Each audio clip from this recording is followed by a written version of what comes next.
Good morning, Florida lacrosse fans.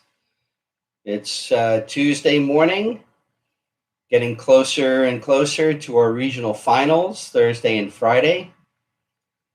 Brief note, tomorrow's morning coffee will not be live. I'll be taping it. I have my once every 4-month dental checkup. And the best way for me to do that with my investment practice is to schedule them at 8 a.m. So we will tape morning coffee tomorrow, and I will put it up as soon as I get back from the dental appointment. First thing, excuse me, on the agenda, I received a note in from Billy Allen over at Palm Beach Central. All Saints Academy is looking for a head coach. All Saints has been a nice program in the past, hasn't quite gotten to that truly competitive level statewide, but they are looking for a new head coach. Billy received the request personally from Steve Stenerson, who is the head of US Lacrosse. So I've asked Billy to check to see if there's a connection I don't know about between the school and Steve. But if you have, if you know you're going to have an opening for a head coach, let us know. I think that one of the things we can do in the quieter periods with morning coffee is to help sort of facilitate those who need a head coach, maybe those assistants who are looking to move up and run their own program, even the possibility of someone from the north seeing this and deciding they want to relocate and take that position. I know a lot of times schools are reluctant to hire someone who is not affiliated, say, in a teaching role or administrative role with the school or the school district. But All Saints is a private academy, and I'm sure can pretty much do what they want with that. So again, if anyone is interested, get in touch with All Saints Academy, look up the athletic director online, and send in your resume and show your interest. Last night, the Premier Lacrosse League, the PLL College Draft, was held. Jeff Teat went number 1 overall to the Chaos. Jared Bernhardt lasted until the third round, number 19, and that's solely because he's already expressed his desire to play his last season of football eligibility next year. He was going to try to do that this year. The program did not play, so he went back to Maryland to finish his lacrosse career. And so he was drafted by the Atlas. And I believe that the rules for PLL is you have the rights to the player for 2 years, and that might have played into why he also dropped, figuring that a team would have to wait at least a year. And if Jared decided not to play after that, it would have been a wasted draft pick for them. But Atlas stepped up and took the chance. Okay. A couple of conference awards to get out of the way. Sunshine State Conference on the men's side. Offensive Player of the Week was Ryan Dunn, senior from Rollins, for his 5-goal, 5-assist game in the win over Florida Southern. Defensive Player of the Week, Garrett, sorry, Garrett, if I get this wrong, Kurtyk, KurtYcz. Email your possibilities to me. I'm going to go with Garrett Kurtyk, senior, Palm Beach Atlantic. Made 32 saves in 2 games versus St. Leo, 582 save percentage. Specialist of the Week was Jordan Williams, the senior out of St. Leo, 64% face-off percentage in the 2 Palm Beach Atlantic games. On the women's side, on offense, Ashley Wazinski, the sophomore of St. Leo, repeated from last week. She had 5 goals and 5 assists in a game against Palm Beach Atlantic. On the defensive side, Ashley Salvett, graduate year, St. Leo, 9 draw controls, 1 caused turnover, a goal and an assist against Palm Beach Atlantic. You might have noticed it's a little bit narrow this week, and part of that problem is that we've had a slew of postponements and cancellations on both the men's and women's side.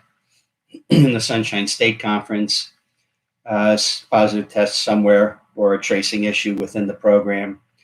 And since the way that the schedules have been set up so that you basically, not every game played counts towards the conference standings, games that maybe necessarily were not going to be played for that are the games that are getting canceled, and the postponements are the ones that are necessary for the conference standings.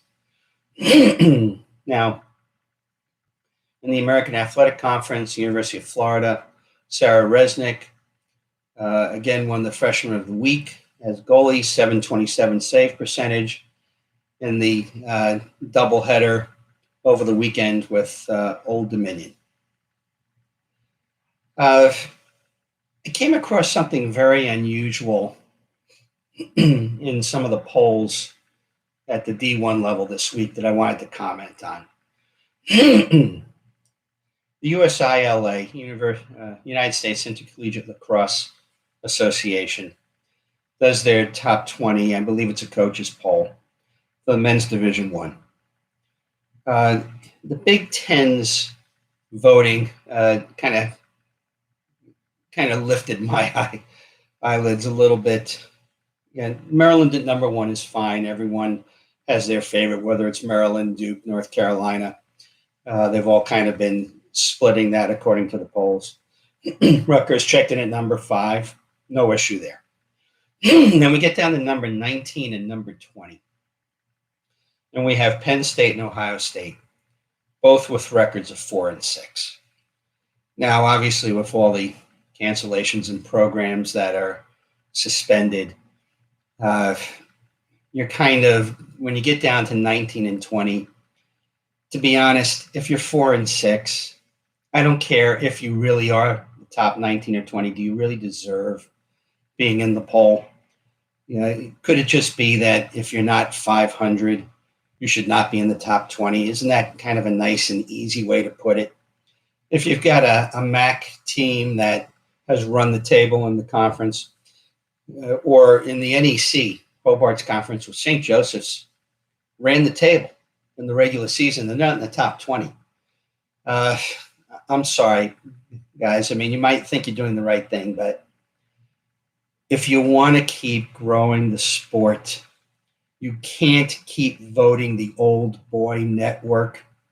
And what's even worse, when you get down to the bottom, where you're seeing votes received, not necessarily voted in the top 20, we had some real head scratchers there too. Johns Hopkins is 2 and 8. Michigan is 2 and 8.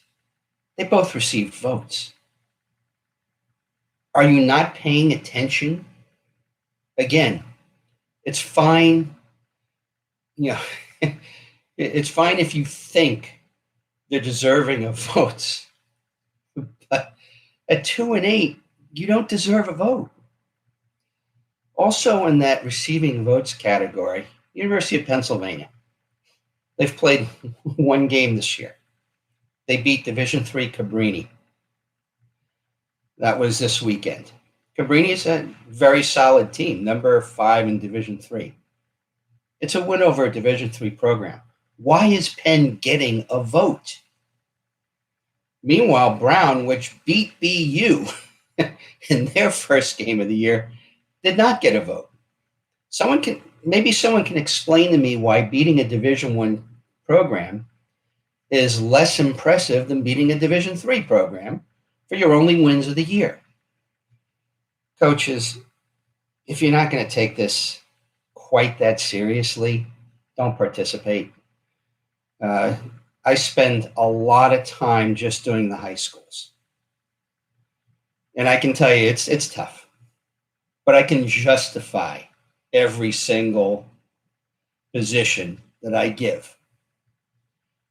This is one where I think you've really got to think a little bit longer about why teams that are 2 and 8 are getting votes.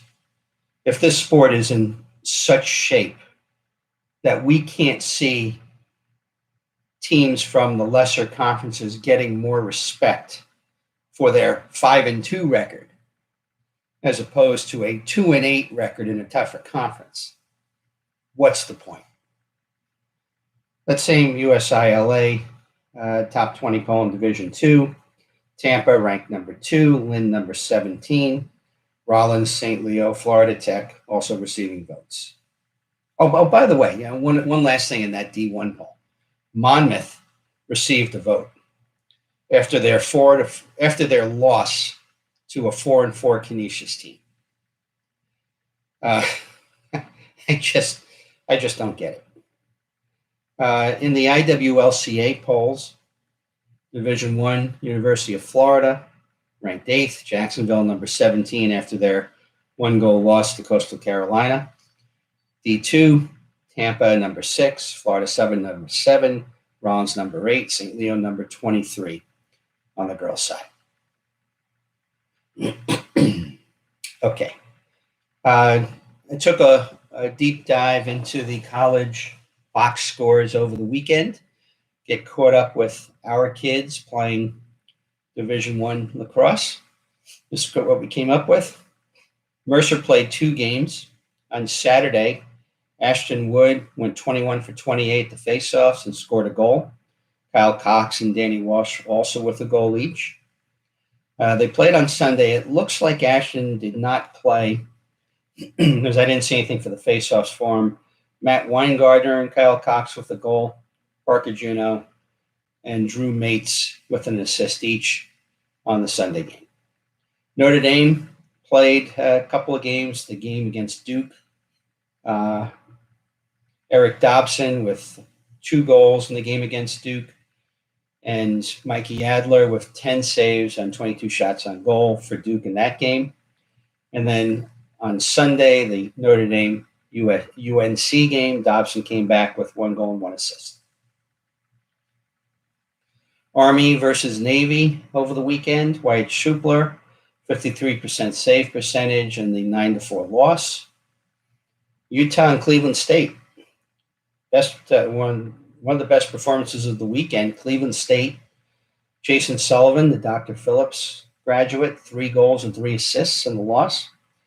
And Cardinal Mooney's MJ McMahon, 1 goal, 1 assist in the win for Utah. Air Force versus High Point. Air Force's Dylan Frankhauser, the Jupiter grad, went 7 for 11 at the faceoff circle. The game I watched, Merrimack at Hobart. Grant Lehman, 1 assist for Merrimack. Georgetown's Dylan Hess, Pontevedra, 1 goal in the win over Providence. And Jared Bernhardt continuing his quest for the Heisman Trophy. I still think he's the favorite, with the win over Johns Hopkins, 4 goals and 1 assist. I've been promising to do a power ranking on the players. That would allow me to include, for instance, the defensemen who rarely get mentioned on these updates. There are some terrific starting polls around the country at Division I programs that we've produced. And if I get to do that top 15 power ranking, maybe I'll try to do it today, get it up on the rankings, and we'll discuss it tomorrow's morning coffee as part of that. We are getting closer and closer.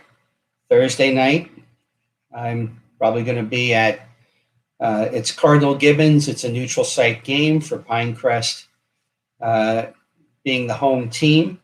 They'll be playing American Heritage Del Rey. 1A seems to be a little stronger than 2A this year on the girls' side, whereas you can maybe make the case it's reversed on the boys' side. Looking forward to seeing that game, seeing Coach Plisky's team, Coach McLean's team going at it. Again, if you're interested in going, Cardinal Gibbons is, I believe, Commercial Boulevard off of 95, then you go east.